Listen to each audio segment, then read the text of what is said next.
नमस्कार प्रणाम बा हमरा संगे बनी अमन दुलारा जी और बहुत ही अच्छा सिंगर हैं और बहुत बड़ा बड़ा कलाकार के संगे यहाँ के स्टेज प्रोग्राम कैले बनी तो यहाँ के स्वागत बा हमरा चैनल में।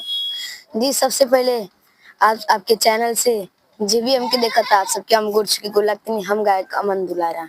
गावे की इच्छा कब से आ गई? हम जब 7 साल के रहनी तब से हमके गावे की इच्छा आ गइल बा। तब से अभी पढ़े का मन ना करेला? करेला, दोनों करेला।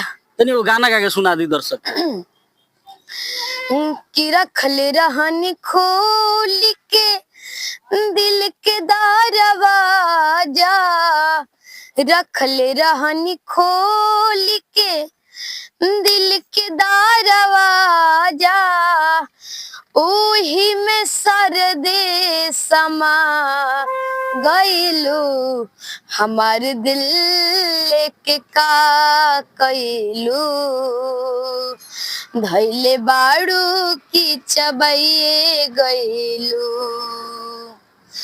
हमार दिल लेके का कइलू, धैले बाड़ू की चबैये गइलू। लड़का बहुत अच्छा गावता। अगर लड़का के गाना अच्छा लगल तो लो वीडियो शेयर करें। सबसे ज्यादा सपोर्ट के करला बाबू तारा के? सबसे ज्यादा सपोर्ट हमारे पापा के बा। अच्छा, और पापा जी आइल बनी जी? यहाँ के हैं? यहाँ के हमारा डिजिटल चैनल चलावे यहाँ के। का कहे के चाहते लोग? इतना छोट लड़का इतना बढ़िया गावता। बहुत खुशी की बात बा कि इतना छोट लड़का गावत है और हम तो चाहते नहीं कि अच्छा गावतो बारन। लोगों को सपोर्ट चाहिए, जनता का सपोर्ट चाहिए कि लड़का आगे बढ़ो, ये हमनी के इच्छा बा। अभी केकरा केकरा संगे स्टेज प्रोग्राम कइले बड़ा बाबू? बहुत कलाकार के साथ गइल बन, जैसे गोलू राजा जी बानी और अनुपमा यादव जी बानी, धनंजय शर्मा जी बानी, शिवानी सिंह जी बानी और अन्य कलाकार के साथ स्टेज प्रोग्राम कइले बानी। लड़का देखे में बात छोट लगे एकदम बम बारूद बा। सब के संगे स्टेज प्रोग्राम कइले बा लड़का। हमरा संगे बानी एगो जाना माना राइटर सुमित द्विवेदी जी। वहां से हम थोड़ा सा विचार ले में लड़का के बारे में तो थोड़ा सा आ जाई भैया रघु।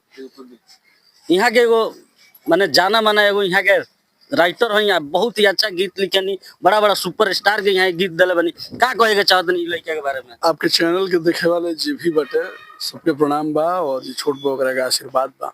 हम सुमित द्विवेदी पवन बता दिए कि अच्छा गा रहल बने अमन दुलारा, सपोर्ट कइल जाए और अच्छा अगर कोनो लिखा काम करता तो ओकरा के बढ़ावा देवे के चाहिए, ओकरा ढाढ़स बढ़ावे के चाहिए और बस आगे बढ़त रहस।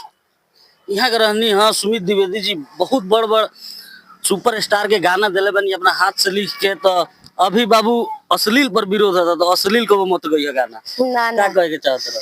ये सब पे गाना ना गाए के चाहिए। सिंगर लोग जेल में चल जाता लो जो अश्लील गावता, चाहे जे अश्लील क्रिएटर बा वीडियो बनावता। तो जब आप सब जानता नहीं, जब सब सिंगर जानता कि जब अश्लील गाना गैला पे जब जेल में जाते जाता काहे खातिर अश्लील गाना गावल जाता? जी काहे खातिर गावल जाता? ई रहले हैं हमारा संगे अमन दुलारा जी। बहुत प्यारा सिंगर बने, बहुत बड़ बड़ लोग के संगे स्टेज प्रोग्राम कैले बने। इनका से मिल के बहुत अच्छा लगा। तो वीडियो को लाइक शेयर करी, कमेंट करी। तब तक के लिए जय हिंद, जय बिहार।